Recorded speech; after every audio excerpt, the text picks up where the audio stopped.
Assalamualaikum warahmatullahi wabarakatuh.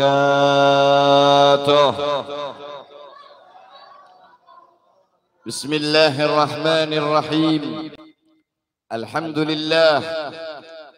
Alhamdulillahilladzi asra bi'abdihi laylan minal masjidil haram ilal masjidil aqsa alladzi barakna hawlahu linuriyahu min ayatina innahu huwas sami'ul basir.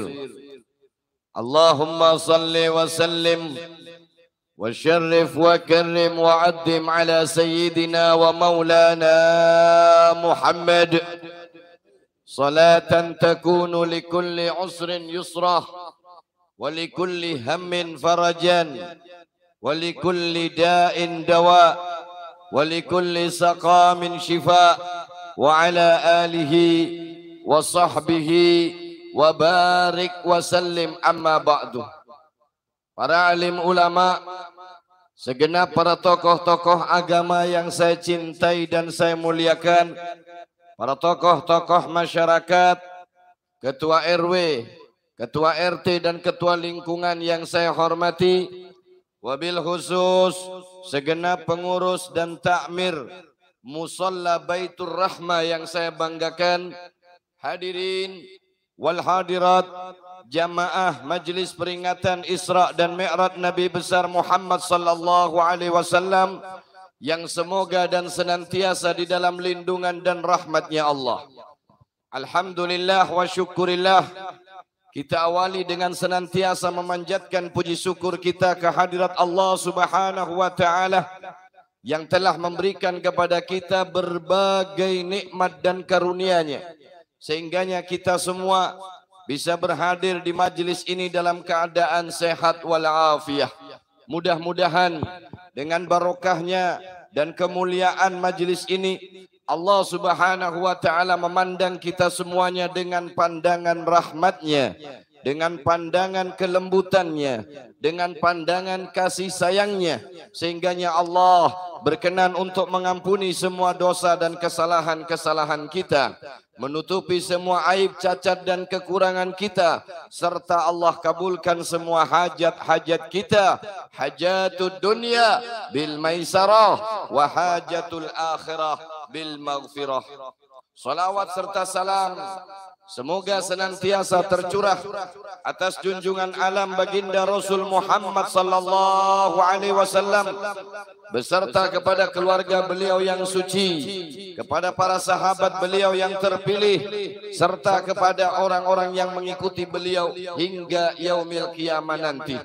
Dan marilah di majlis yang penuh dengan keberkahan ini kita mengangkat kedua tangan kita seraya memohon dan meminta kepada Allah semoga fadilah, barokah dan pahala majlis ini Allah juga berikan kepada kedua orang tua kita, kepada guru-guru kita, kepada keluarga kita, serta kepada orang-orang yang kita cintai dari golongan mukminin dan mukminat. Amin ya rabbal alamin.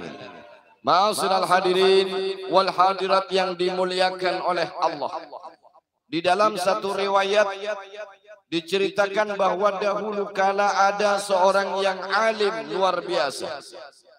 Bahkan dia adalah seorang yang ahli ibadah. Dia adalah orang-orang yang saleh, yang senantiasa menghabiskan waktunya hanya menyembah kepada Allah, yang menghabiskan siang dan malamnya hanya beribadah kepada Allah Subhanahu wa taala.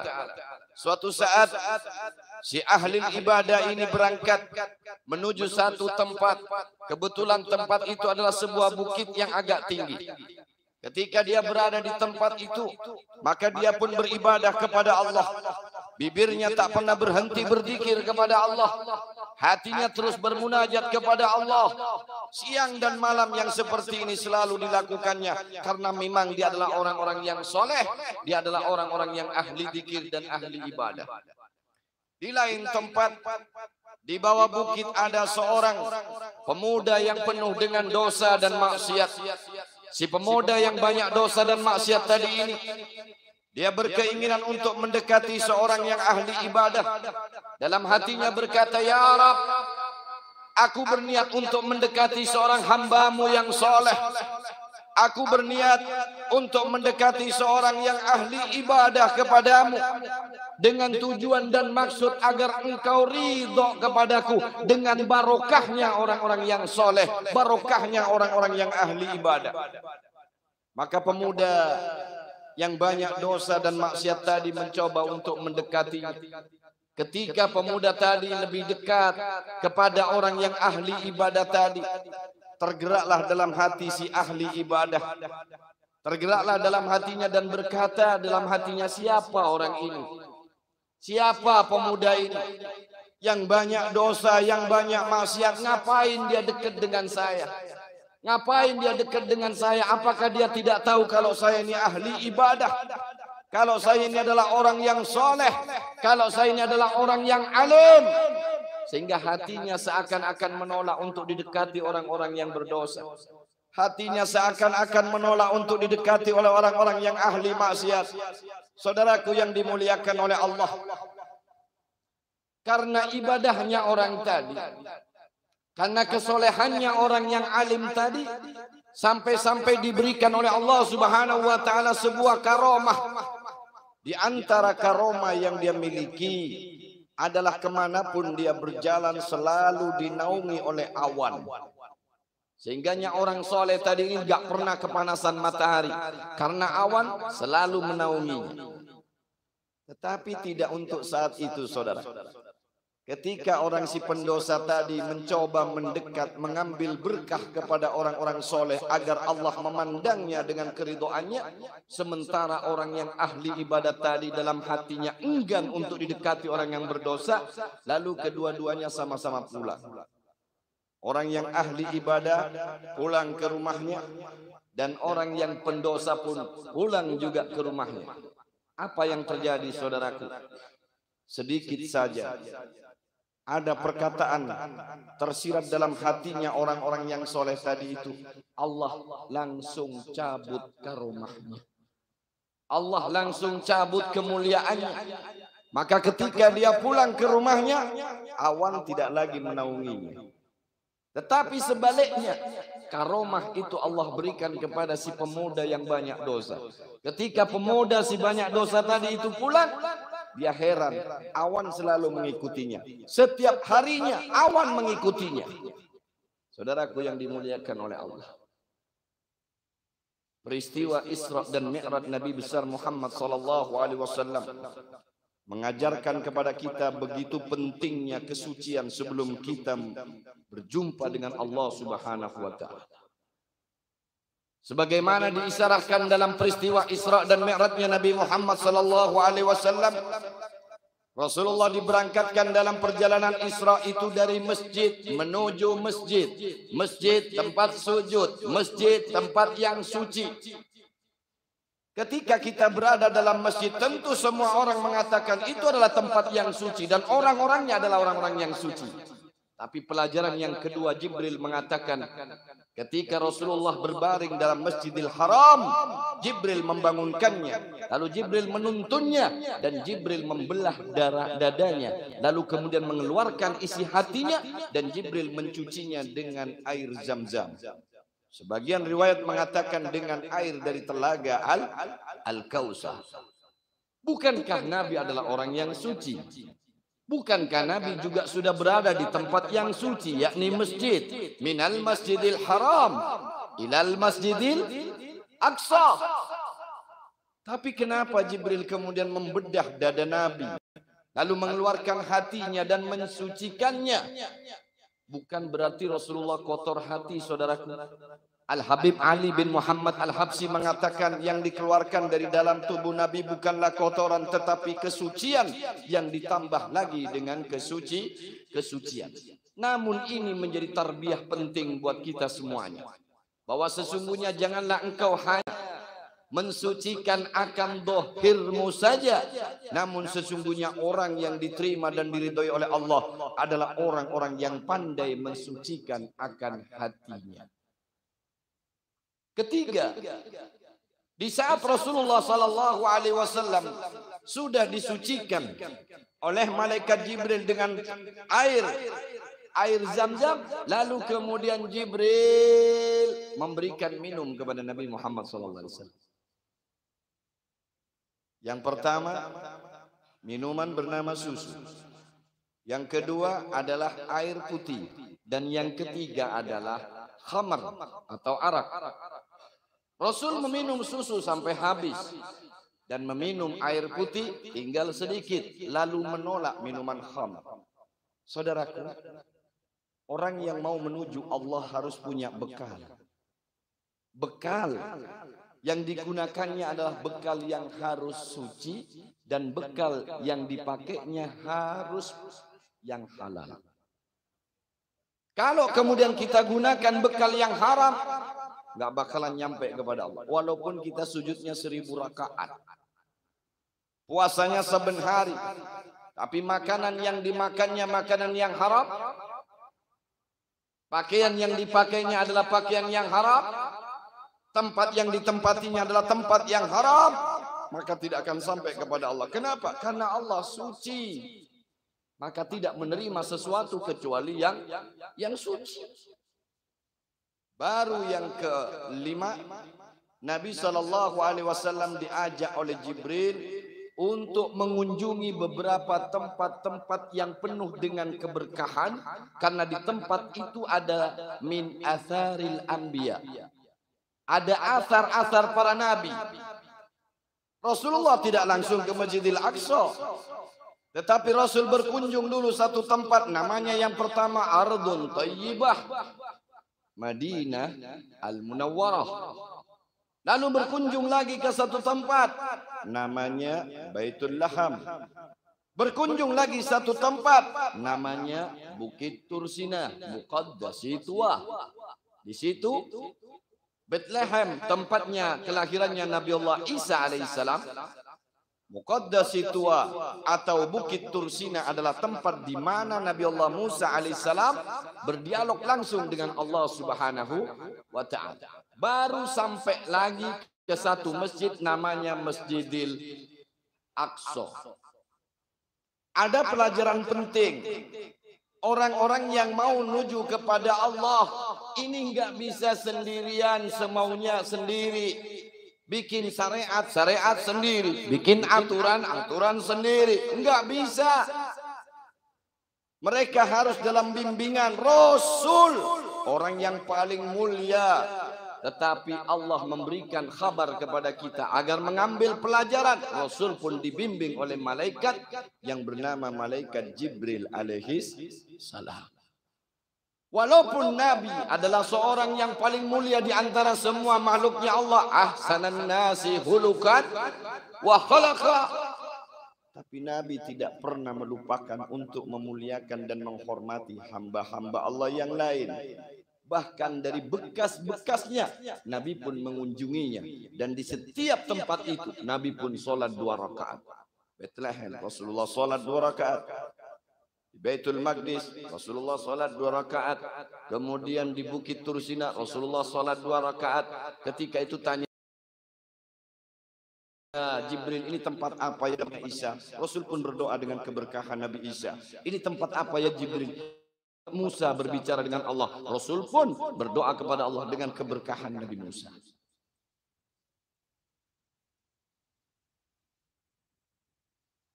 Ini diajarkan oleh Nabi Muhammad SAW. Lalu sampai Masjidil Aqsa. Nah, disitulah kemudian saudaraku, ada pelajaran keenam yang penting bagi kita. Siapa? Nabi Muhammad SAW didaulat oleh seluruh para nabi dan rasul untuk menjadi imam sholat. Menjadi imam sholat. Baru Rasulullah SAW didaulat, setelah itu ngimami sholat, baru Rasulullah mi'raj. Apa pelajaran yang bisa kita ambil dari pelajaran yang keenam? Saudaraku, Anda akan mendapatkan keridhaan Allah kalau orang-orang di sekitarmu ridho kepadamu. Ridho dengan perkataanmu, ridho dengan perbuatanmu, tak pernah mendapatkan kedoliman daripadamu. Tidak pernah ada orang yang merasa dijahati, difitnah, dianiaya olehmu. Maka baru engkau sampai dalam keridhaan Allah Subhanahu wa ta'ala. Jangan kemudian kita mentang-mentang ibadah, lalu kemudian menyakiti orang, dan engkau berpikir engkau sampai kepada Allah. Tidak, wahai saudaraku. Tidak seperti itu, saudaraku. Sebagian ulama-ulama kita dahulu, mereka berdoa dengan doa yang luar biasa. Apa kata mereka? Allahumma ja'alni saburan. Ya Allah, berikan kami kesabaran. Waj'alni syakuran. Ya Allah, berikan kepadaku rasa syukur. Waj'alni fi aini saghiran. Dan ya Allah, jadikanlah aku ketika aku memandang diriku saghiran. Wa ayunun nasi kabiran. Dan jadikanlah aku ya Allah ketika memandang orang-orang yang lain kabiran, besar dan mulia. Ini adalah pesan penting dari mereka. Yang pertama, jadikan orang yang sabar. Karena tidak akan pernah orang itu mendapatkan keridhaan Allah kecuali orang-orang yang sabar. Sabar menjalankan perintahnya Allah. Sabar menjauhi akan larangan-larangan Allah. Sabar di dalam menghadapi ujian, balak, bencana yang diberikan oleh Allah Subhanahu wa taala. Sabar. Lalu kemudian jadilah orang-orang yang bersyukur. Sedikit disyukuri, banyak disyukuri, apapun disyukuri. Lalu tampakkan kegembiraanmu. Kalau engkau mendapatkan derita, simpan. Kalau engkau mendapatkan balak dan bencana, sembunyikan. Tapi tidak dengan mendapatkan nikmat. Allah ajarkan kepada kita, kalau ente dapat nikmat, fa'amma bi nikmati rabbika. Kalau engkau mendapatkan nikmat, tampakkan. Gembirakan hatimu untuk berterima kasih kepada Allah. Bohong kalau ada orang yang bilang pandai bersyukur kepada Allah, tapi susah berterima kasih kepada sesama manusia. Ini dusta orang. Karena mulai dahulu yang kelihatan, kalau sudah nggak bisa berterima kasih kepada sesama, bagaimana dia akan berterima kasih kepada zat yang tidak dia lihat? Kalau sudah tidak bisa berterima kasih kepada orang yang bisa engkau lihat dan temui, bagaimana dia akan bersyukur kepada zat yang tidak pernah dia lihat dan tidak pernah dia dengar suaranya?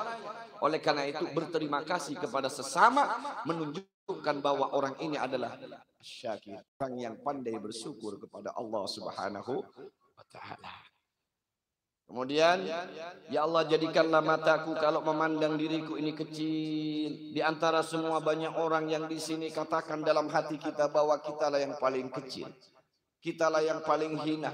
Kita yang paling kotor.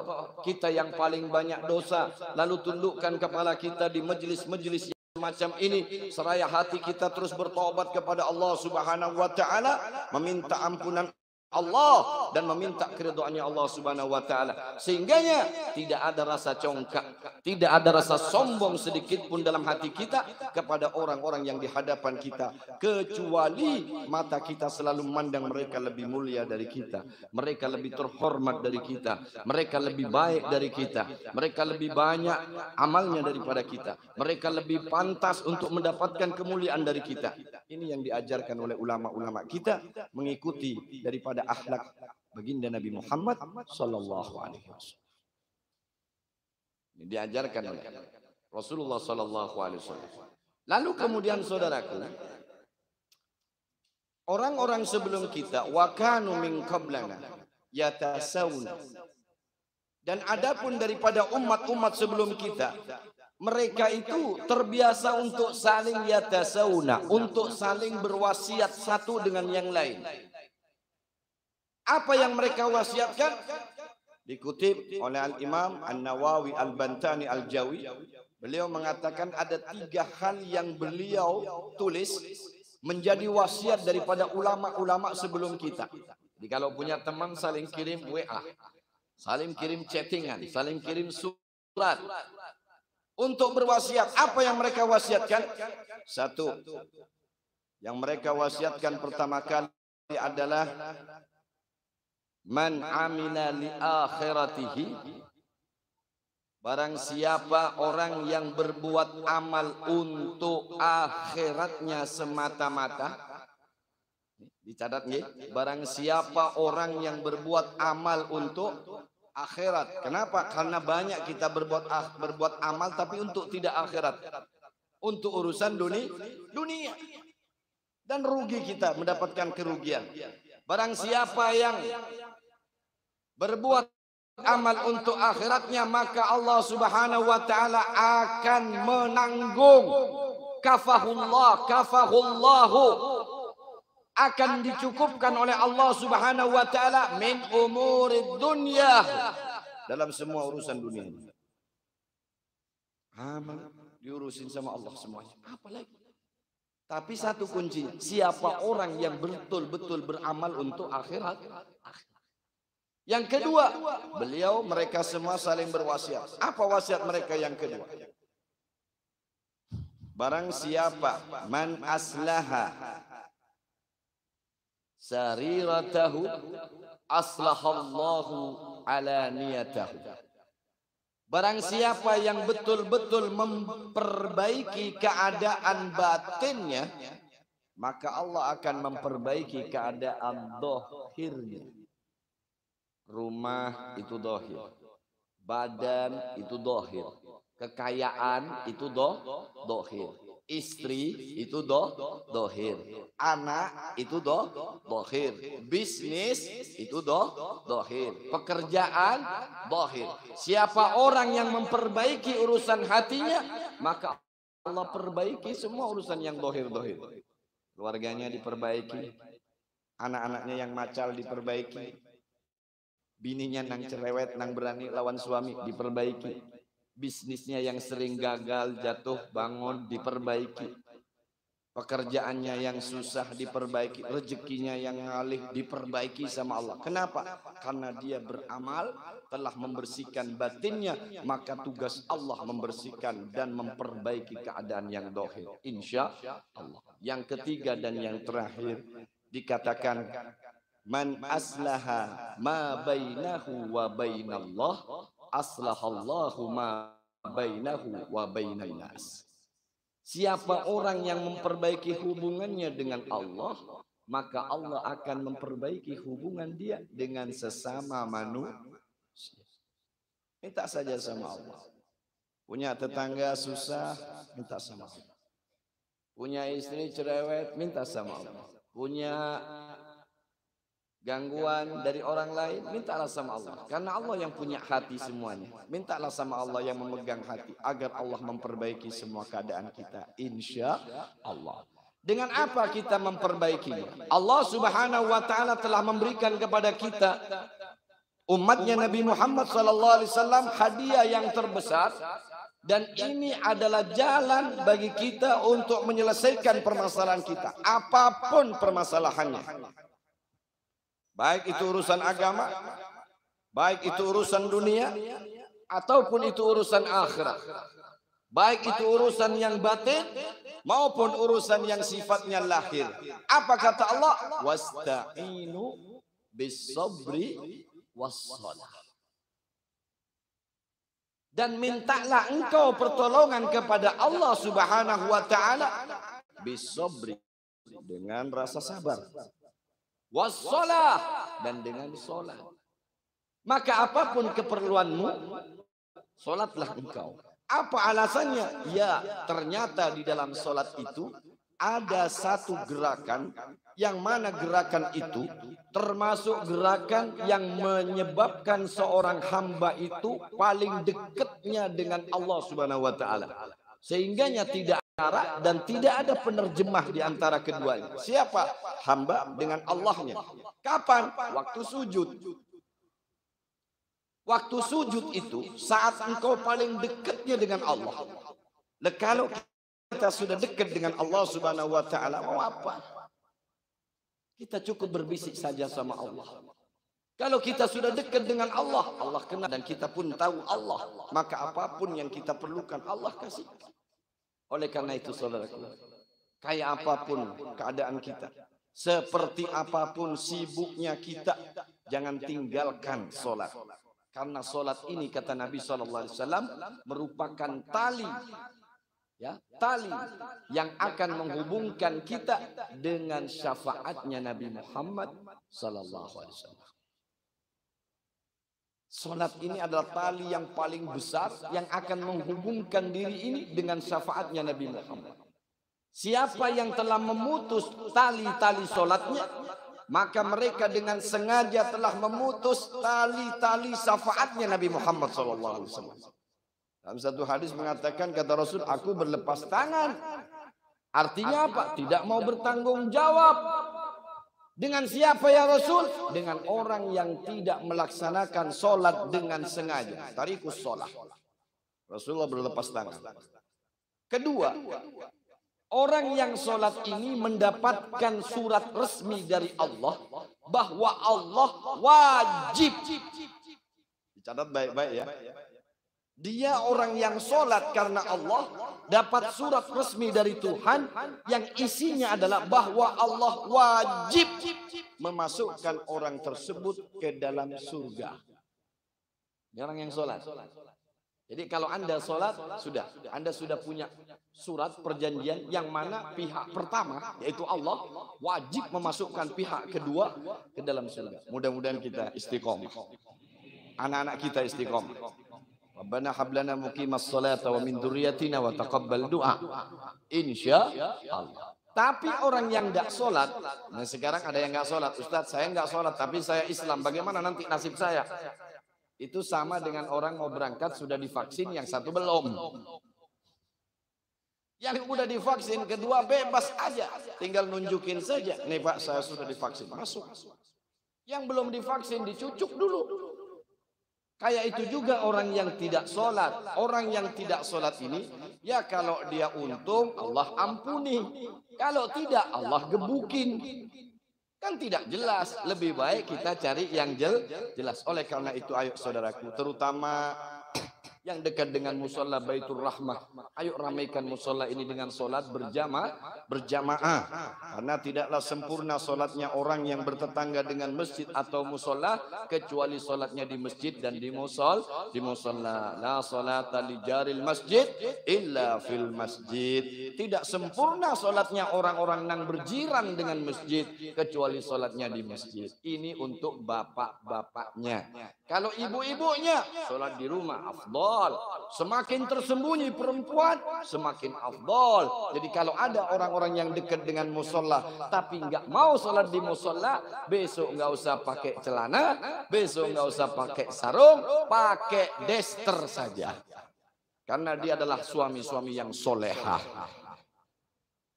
Laki-laki sholatnya ke masjid, laki-laki sholatnya di musola. Ayo kita berdoa kepada Allah Subhanahu wa taala. Mudah-mudahan Allah berikan keamanan untuk negeri kita. Ketentraman, kemakmuran, kesejahteraan, kejayaan dan kemenangan untuk bangsa dan negeri kita. Khususnya umat Islam di Indonesia diberikan kekuatan oleh Allah, dijaga oleh Allah dari segala rongrongan musuh-musuhnya, baik yang nampak maupun yang tidak nampak. Ya Allah ya akramal akramin, ya Allah ya arhamar rahimin. Allahumma hdina bihudak waj'alna mimman yusari'u fi ridha wa la tuwallina waliyan siwak wa la taj'alna mimman khalafa amraka wa asa wa hasbunallahu wa ni'mal wakil wa la haula wa la quwata illa billahil alil azim. Ya Allah, selamatkanlah negeri ini ya Allah dari perpecah belahan, selamatkan bangsa kami dari perang saudara. Ya Allah ya Rabb, kami mohon kepadamu ya Allah, berikan kami pemimpin yang adil dan bijaksana, pemimpin yang cinta kepada rakyatnya, pemimpin yang sayang kepada rakyatnya, pemimpin yang peduli kepada rakyatnya, pemimpin yang membela kepada rakyatnya. Ya Allah ya Rabbi, berikanlah rasa aman kepada mereka yang dalam keadaan ketakutan, berikanlah kebebasan bagi mereka yang sedang terpenjarakan. Ya Allah, berikanlah kemuliaan bagi mereka yang sedang dihinakan. Ya Allah, berikanlah kecukupan dan kekayaan bagi mereka yang sedang kekurangan. Ya Allah, angkat semua penyakit dan berikan kesembuhan bagi mereka yang menderita dalam keadaan sakitnya. Ya Allah ya arhamar rahimin, berikanlah kebahagiaan bagi mereka yang sedang bersedih hati, gantilah tangisannya kesedihannya dengan senyuman dan canda tawa. Ya Allah, berikan kepada kami keberkahan hidup. Ya Allah, berkati kami di bulan Rajab, berkati kami di bulan Sya'ban, dan sampaikan umur kami ya Allah pada bulan Ramadan yang akan datang. Allahumma barik lana fi Rajab wa Sya'ban wa ballighna Ramadan. Rabbana taqabbal minna innaka antas samiul alim wa tub alaina innaka antat tawwabur rahim. Wa sallallahu ala sayyidina Muhammad wa ali sayyidina Muhammad walhamdulillahi rabbil alamin. Ini saja yang bisa saya sampaikan. Hada minni wal afu minkum. Assalamualaikum warahmatullahi wabarakatuh.